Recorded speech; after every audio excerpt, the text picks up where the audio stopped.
नमस्ते दोस्तों, और स्वागत है आपके पसंदीदा बुक समरी चैनल पर। क्या कभी आपने सोचा है कि आप कुछ फैसले झट से क्यों ले लेते हैं और कुछ के लिए आपको बहुत सोचना पड़ता है? ऐसा क्यों होता है कि कभी कभी हमें अपने गट फीलिंग पर पूरा भरोसा होता है, जबकि कभी कभी हमें हर चीज़ को लॉजिकली समझना पड़ता है?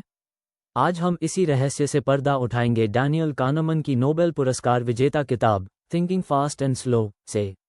ये किताब बताती है कि हमारा दिमाग असल में दो अलग अलग सिस्टम्स में काम करता है, और इन दोनों को समझे बिना आप अपने फैसलों की गहराइयों को नहीं जान सकते। तो चलिए जानते हैं हमारे पहले सिस्टम को। इसे कानमन ने नाम दिया है सिस्टम 1। सिस्टम 1 हमारे दिमाग का वो हिस्सा है जो तेज़ी से, ऑटोमेटिकली और बिना किसी खास एफर्ट के काम करता है। जैसे ही आप किसी चेहरे को पहचानते हैं, 2 जोड़ 2 का जवाब देते हैं, या किसी जोरदार आवाज़ पर चौंक जाते हैं, ये सब सिस्टम 1 का काम है। ये हमारी गट फीलिंग या सहज ज्ञान का सिस्टम है।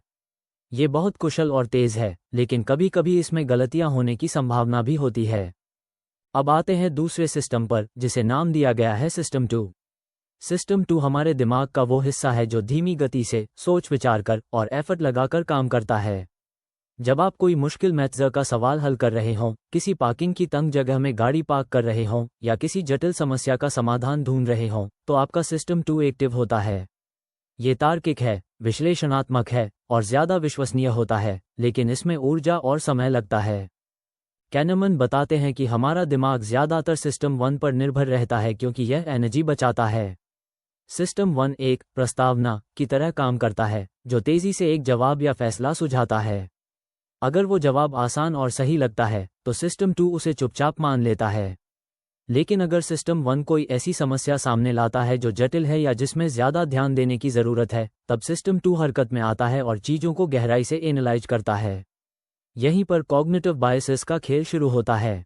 जब सिस्टम 1 तेज़ी से काम करता है, तो वो अक्सर कुछ शॉर्टकट्स लेता है, जिन्हें कानमन ह्यूरिस्टिक्स कहते हैं।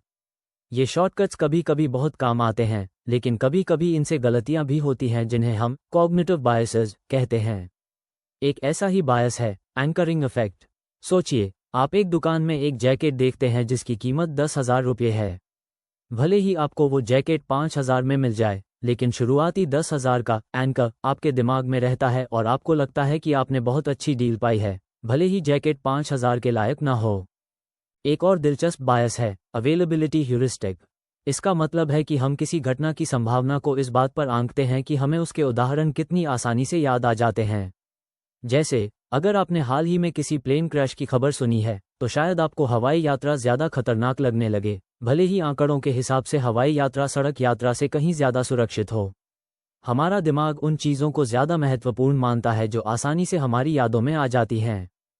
तो सवाल ये है कि हम इन बाइसेस से कैसे बचें और बेहतर फैसले कैसे लें?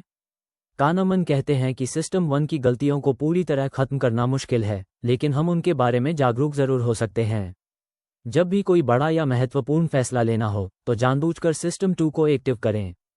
सवाल पूछें, डेटा एनालाइज करें और दूसरों की राय भी लें। अपनी पहली प्रतिक्रिया पर आंख मूंद कर भरोसा न करें। थोड़ी देर रुकें, गहरी सांस लें और तार्किक रूप से सोचें। ये किताब सिर्फ सिद्धांतों के बारे में नहीं है, बल्कि यह हमें ये सिखाती है कि हम खुद को और दूसरों को कैसे समझें। ये हमें बेहतर लीडर, बेहतर उपभोक्ता और बेहतर इंसान बनने में मदद करती है। थिंकिंग फास्ट एंड स्लो हमें ये समझने की शक्ति देती है कि हमारे दिमाग में क्या चल रहा है और कैसे हम अपनी सोच को और ज़्यादा प्रभावशाली बना सकते हैं। यह आपको एक ऐसा नज़रिया देती है जिससे आप दुनिया को बिल्कुल अलग तरीके से देख पाएंगे। मुझे उम्मीद है कि इस समरी से आपको थिंकिंग फास्ट एंड स्लो के मुख्य विचारों को समझने में मदद मिली होगी। ये किताब सचमुच हमारी सोच को बदल सकती है। अगर आपको यह वीडियो पसंद आया तो इसे लाइक करें, अपने दोस्तों और परिवार के साथ शेयर करें, और ऐसे ही ज्ञानवर्धक वीडियोस के लिए हमारे चैनल को सब्सक्राइब करना न भूलें। कमेंट्स में बताएं कि आप अगली कौन सी बुक समरी देखना चाहेंगे। मिलते हैं अगली वीडियो में, तब तक सीखते रहें और बढ़ते रहें।